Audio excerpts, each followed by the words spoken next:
వెంకటేశ్వర స్వామి దర్శనం ఎన్నో జన్మల అదృష్టం.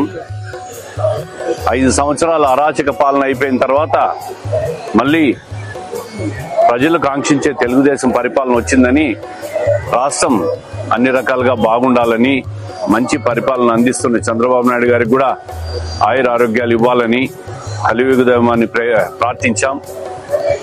ఈ 5 సంవత్సరాల్లో రాష్ట్రం ముందుకు పోవాలని, సుభిక్షంగా ఉండాలని, మంచి వర్షాలు పడాలని, రైతాంగం కానీ అన్ని వర్గాల వారు సుఖశాంతులతో ఉండాలని దేవుని ప్రార్థించాం. అదేవిధంగా టీటీడీలో నాణ్యతా ప్రమాణాలు పూర్తిగా దిగజారిపోతున్నాయి.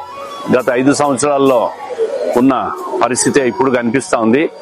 దీని మీద ముఖ్యమంత్రి గారికి కూడా ఖచ్చితంగా ఒక లేఖ ద్వారా తెలియజేస్తాం. టీటీడీ ఈవో కూడా లేఖ రాయడం జరుగుతుంది.